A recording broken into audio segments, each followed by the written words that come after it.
নমস্কার, বঙ্কুইজিটিভের আসরে আপনাদের সবাইকে স্বাগত। আজকে যে বিষয়টা নিয়ে আলোচনা করব সেটা নিয়ে আমরা কম বেশি সবাই পরিচিত। সেটা হচ্ছে সায়েন্স বা বিজ্ঞানের একটা অ্যাপ্লিকেশন নিয়ে। সায়েন্স তো আমরা সবাই পড়ি, বইয়ে পড়ি, বিভিন্ন জায়গায় পড়ি, কিন্তু সেটা যে নিত্য প্রয়োজনে কত জায়গায় কতভাবে কাজে লাগে সেটা নিয়ে কিন্তু আমরা খুব কমই ভেবে থাকি।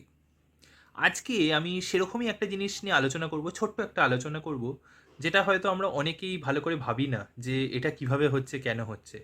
এবং আমি জাস্ট তার পেছনে ব্যাখ্যাটা দিয়ে এটাই করতে চাই, যেটা যে সায়েন্সকে আর একটু ফ্যাসিনেটিং করে তোলা, সায়েন্সকে আরও ইন্টারেস্টিং করে তোলা, যে এরকম ছোট ছোট বিষয়তেও সায়েন্স কীভাবে কাজ করছে সেটা যদি জানা যায়, তাহলে লোকের হয়তো সায়েন্স সম্পর্কে যে ভীতি কাজ করে বা একটা বোরিং ফ্যাক্টর কাজ করে সেটা হয়তো খানিকটা কমবে। তো আজকে আমি যেটা নিয়ে আলোচনা করছি সেটা হচ্ছে ক্রিকেট বল কিভাবে সুইং করে। আচ্ছা, আমি হচ্ছি ক্রিকেট পাগল, হয়তো আমার মতন আরও অনেকেই আছে যারা ক্রিকেট খেলা খুব ভালোবাসে। যারা ক্রিকেট খেলা দেখতে ভালোবাসে বা নিজেরা খেলে, তারা জানো যে ক্রিকেট বল, যে ডিউস বল, কোকাবুড়া হোক বা যে কোনো যে টাইপেরই ডিউস বলে খেলা হোক, হোয়াইট বল, রেড বল, যে বলেই খেলা হোক না কেন, সেই বলটা দুভাবে যখন পেস বল করা হয়, অর্থাৎ যখন যারা ফাস্ট বোলার যারা বল করে, তারা যখন বল করে তখন বলে দু রকমের মুভমেন্ট লক্ষ্য করা যায়, দু রকমের মুভমেন্ট লক্ষ্য করা যায়। একটাকে বলা হয় সুইং আর একটাকে বলা হয় সিম। সুইং অ্যান্ড সিম ব্যাপারটা কীরকম, দুটোতে আলাদা কি আছে না, সিম যেটা সেটা হচ্ছে তোমরা লক্ষ্য করবে যে একটা বলে সুতো দিয়ে সিম করা থাকে। আমার কাছে এখানে একটা বল আছে, যদি এটা ডিউস বল নয়, এটা একটা রবার স্টাম্পার।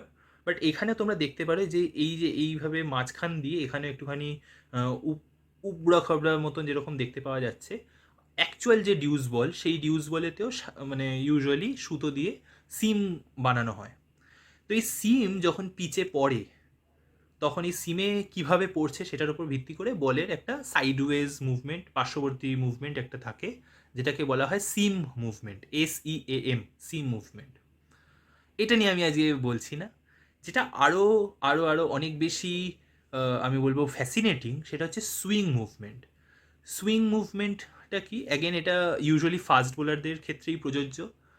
জোরে বোলার যারা, জোরে বোলার যখন বল করে তখন হাওয়াতে, হাওয়াতে এটা একটা খুব বড় পয়েন্ট, হাওয়াতে যখন যে বলের মুভমেন্টটা হয় সেটা হচ্ছে সুইং মুভমেন্ট। এবার কোয়েশ্চেন হচ্ছে এই, আমি এবার ক্রিকেটের দিক থেকে আস্তে আস্তে সায়েন্সের দিকে সরার চেষ্টা করবো। এতক্ষণ ক্রিকেটে ছিলাম যে সুইং মুভমেন্ট কী, সিম মুভমেন্ট কী। ইউজুয়ালি সুইং মুভমেন্ট কন্ট্রোল করা তুলনামূলকভাবে কঠিন সিম মুভমেন্টের তুলনায়। বাট সেসব কথা আমি আসছি না। কেউ কেউ কোনো বোলার সিম মুভমেন্ট ভালো বলে, ভালো করতে পারে, কিছু কিছু সুইং মুভমেন্ট ভালো করতে পারে।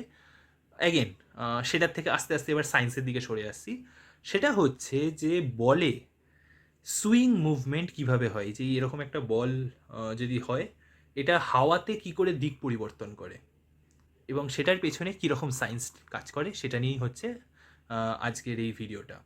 কনটেক্সট একটু বড় নিলাম, কিন্তু আশা করি এটা নিয়ে ইন্টারেস্ট পাবে তোমরা। আচ্ছা, আমি সায়েন্সের যখন কথা বলি তখন খুব বড় বড় ল, হ্যান ত্যান, কে আবিষ্কার, এসব নিয়ে আমাদের অনেক কথা হয়। এক্ষেত্রে আমি বলছি, কিন্তু that's not the important part, এটা খুব ইম্পর্টেন্ট নয়। যেই প্রিন্সিপাল, সায়েন্সের যে প্রিন্সিপালটা এর পেছনে কাজ করে সেটাকে বলা হয় বার্নলিজ ল বা বার্নলিজ প্রিন্সিপাল। তোমরা যারা ইচ্ছুক তারা এটা নিয়ে আরও পড়াশোনা করতে পারো। আমি যদি দরকার হয় কমেন্টে জানিও, আমি সেটা নিয়ে আরও রিসোর্স আমি আরও ট্যাগ করব।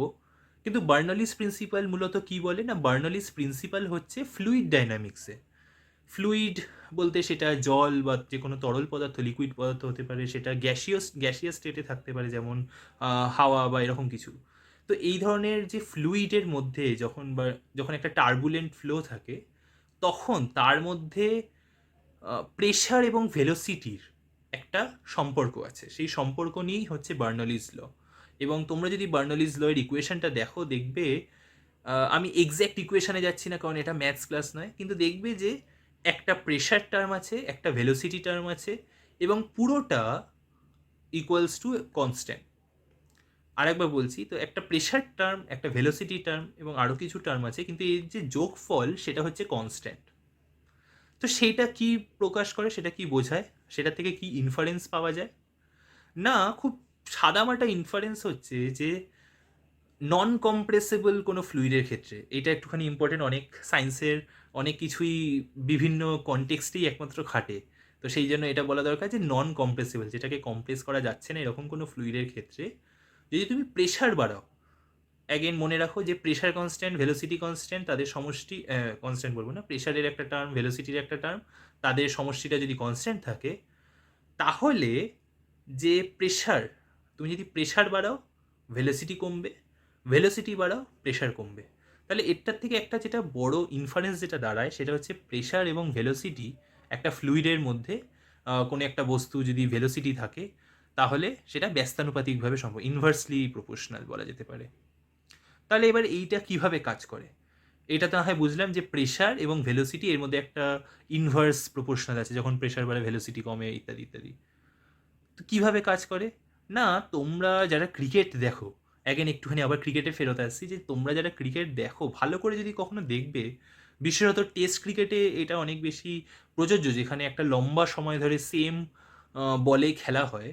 ইউজুয়ালি টেস্ট লাল বলে খেলা হয়, আজকাল পিঙ্ক বলেও খেলা হচ্ছে ডে অ্যান্ড নাইট টেস্টগুলো। তো যে বলে খেলা হয় সেই বলটা, এগেন আমি এই বলটা দিয়েই দেখাই, যদিও এটা অ্যাকচুয়াল ক্রিকেটের বল নয়, টেস্ট ক্রিকেটের বল নয়, এটা ডিউস বল নয়, এটা একটা রবারের স্টাম্পার বল বলে বা রাবার ডিউস বলে।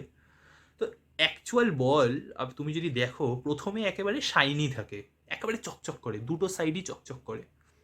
কিন্তু যে ফিল্ডার যে ফিল্ডিং টিম, তারা দেখবে সবসময় তারা প্যান্টে বা হাতে ঘষে একটা সাইডকে চকচকে রাখে যত বলটা আস্তে আস্তে পুরনো হয়, কারণ এটা তো স্বাভাবিক যে নতুন চকচকে বল যত খেলা হবে তত আস্তে আস্তে এবড়ো খাবড়ো হতে থাকবে, তত ওটা পুরনো হতে থাকবে, ঘষা ঘষা হতে থাকবে। কিন্তু তোমরা দেখবে যে যখন খেলা গড়ায়, যখন আস্তে আস্তে একের পর এক ওভার খেলা হয়, তখন ফিল্ডিং টিম বিভিন্নভাবে, বিভিন্ন রকমভাবে, সেটা নিজেদের ট্রাউজারে ঘষে হোক, হাত দিয়ে ঘষে হোক, বিভিন্নভাবে তারা একটা সাইডকে চকচকে রাখার চেষ্টা করে, একটা সাইডকে ঘষার রাখার চেষ্টা করে। আচ্ছা, এটার এবার মানে এটার অ্যাপ্লিকেবিলিটিটা কোথায়? একটা সাইড ঘষা, একটা সাইড চকচকে। এবার ভেবে দেখো যে যখন কোনো জোরে বোলার খুব জোরে বলটাকে ফেলছে, তো হাওয়া সেটা হয়তো একটা ফ্লুইডই, যেটা বাতাস যেটা আছে সেটাও একটা ফ্লুইড, একটা ফ্লুইডের মধ্যে দিয়ে একটা অবজেক্ট পাস করছে, তো এটার একটা ভেলোসিটি আছে। এবার যেটা শাইনি সাইড একদম চকচক করছে, সেখানে ফ্রিকশন কম, যেটা একটু ঘষা সাইড, যেটা এবড়ো খেবড়ো সাইড, সেখানে ফ্রিকশন বেশি। তাহলে একই সময়ে একটা সাইডে ফ্রিকশন বেশি, ফ্রিকশন কম, এবং ফ্রিকশনের জন্য কি হবে না, যে অপোজিং যে বায়ু বা উইন্ড বলো বা যে বাতাস আছে, সেটার ভেলোসিটি একদিকে বেশি হবে, একদিকে কম হবে। কোন দিকে বেশি হবে? না, ফ্রিকশন যেখানে কম সেখানে ভেলোসিটিটা বেশি হবে, ফ্রিকশন কম, ঘর্ষণ কম হচ্ছে, তো তাতে বেশি ইজিলি যেতে পারবে। অর্থাৎ যেটা চকচকে দিক, চকচকে দিকে বায়ু অনেক স্পিডে যেতে পারে, যেটা এবড়ো খেবড়ো বায়ু তুলনামূলকভাবে আসতে যাবে। যেদিকে স্পিডে যাবে, বার্নলিজ ল মনে করো এবার, যেদিকে ভেলোসিটি বেশি সেদিকে প্রেশার কম, ব্যস্তানুপাতিক সম্পর্ক। ভেলোসিটি বেশি, প্রেশার কম, মানে এই দিকটা চকচকে দিকে ভেলোসিটি, বায়ুর ভেলোসিটি বেশি ছিল, তাহলে প্রেশারটা কমে গেল। আর এবড়ো খাবড়ো দিক যেটা, যেখানে বায়ুর ভেলোসিটিটা কম, সেখানে প্রেশারটা বেশি হয়ে গেল। যেই মুহূর্তে প্রেশারের একটা তারতম্য এসে গেল না, যে একদিকে প্রেশার বেশি আর একদিকে প্রেশার কম, প্রেশার মানে কি ফোর্স পার এরিয়া, তার মানে যেদিকে প্রেশার বেশি সেই দিক থেকে যেদিকে প্রেশার কম সেই দিকে আস্তে আস্তে বলটা মুভ করছে। যেদিকে, আরেকবার বলছি, যেদিকে প্রেশার বেশি সেই দিক থেকে যেদিকে প্রেশার কম সেই দিকে মুভ করছে বল। এইটাই হচ্ছে যে কিভাবে বার্নলিজ ল বলের, ক্রিকেট বলের গতিকে নিয়ন্ত্রণ করে, হাওয়াতে যে মুভমেন্টটা হয় সাইডওয়েজ মুভমেন্ট, সেটাকে নিয়ন্ত্রণ করে। তো আশা করি ব্যাপারটা বেশ ইন্টারেস্টিং লাগলো। এবং এই যে বার্নলিজ ল, এটা বলে রাখি শেষ করার আগে, যে বার্নলিজ ল যে শুধুমাত্র এই ক্রিকেট বলে সুইং নির্ধারণ করতে হেল্প হয় তা নয়, এর একটা বিশাল বড় অ্যাপ্লিকেবিলিটি হচ্ছে যে এরোপ্লেন কিভাবে আকাশে ওড়ে। তো তোমরা যদি ভবিষ্যতে এটা নিয়ে কেউ ডিটেলসে পড়তে চাও তাহলে এটা জানবে। আমি খুব খুব খুব খুব খুব হাই লেভেল ওভারভিউতে বলছি। যদি তোমরা কখনো প্লেনের যে উইংস হয়, যে ডানা হয় এরোপ্লেনে, সেটা যদি তোমরা লক্ষ্য করো তাহলে দেখবে একটা সাইড নিচের দিকটা যেটা, সেটা প্লেন থাকে, ওপরের দিকটা একটু মাকুর মতন, একটুখানি বেশি মাকুর মতন একটা কার্ভ থাকে। নিচের দিকটা প্লেন থাকলেও ওপরের দিকটা একটা কার্ভেচার থাকে। এবার যখন খুব স্পিডের মাথায় যখন এরোপ্লেন এগিয়ে চলে সামনের দিকে, তখন দুটো বায়ুকেই তো সমান ডিস্টেন্সটা কভার করতে হবে, কিন্তু যেখানে প্লেন আছে সেখানে কম ডিস্টেন্স কভার করতে হচ্ছে, যেখানে কার্ভ আছে সেখানে বেশি ডিস্টেন্স কভার করতে হচ্ছে। এই কারণে যেটা হয়, বেশি ডিস্টেন্স তো কভার করতে হচ্ছে মানে ভেলোসিটিটা বেশি, এখানে কম ডিস্টেন্স মানে ভেলোসিটি কম। ভেলোসিটি কম মানে প্রেশার বেশি, এখানে ভেলোসিটি যেহেতু বেশি মানে প্রেশারটা কম। নিচে যদি প্রেশার বেশি, উপরে যদি প্রেশার কম হয়, তো নিচ থেকে প্রেশারটা ওপরের দিকে ওকে উঠতে হেল্প করে। তো এইভাবেই প্লেন ওপরের দিকে ওঠে ওর ডানার সাহায্যে। তো এটাও বার্নালিজ লয়ের আরেকটা প্রিন্সিপাল। তো এটাই ছিল আজকের ভিডিওটার বক্তব্য। আশা করি ভালো লাগলো। এই ধরনের সায়েন্সের অ্যাপ্লিকেশান যখন আমি নিজে রিয়াল লাইফে কোথাও দেখতে পারি, আমার নিজের খুব এক্সাইটিং ফিল হয় এবং মনে হয় লোককেও জানাই, লোককেও বলি যে দেখো এইভাবে সায়েন্স আমাদেরকে প্রতি মুহূর্তে হেল্প করছে, বা উল্টোটা বলা ভালো যে আমরা কীভাবে সায়েন্সকে হেল্প করে বিভিন্ন রকমের কাজ হাসিল করে থাকি। হয়তো সবসময় বুঝি না যে কীভাবে সায়েন্সটা কাজে লাগছে, কিন্তু তার আউটকামটা বুঝি বলেই আমরা সেটাকে কন্ট্রোল করতে পারি।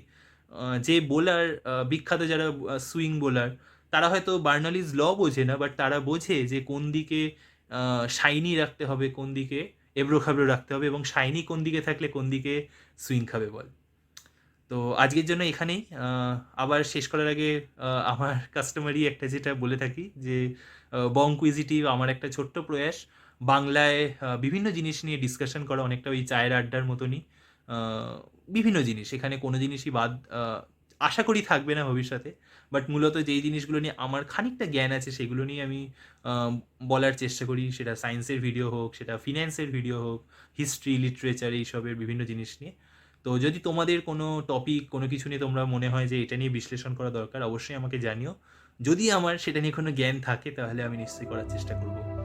যদি ভালো লাগে তাহলে অবশ্যই জানিও, কমেন্ট করো, এবং বন্ধুবান্ধব, পরিবারের মধ্যে ছড়িয়ে দিও একটুখানি।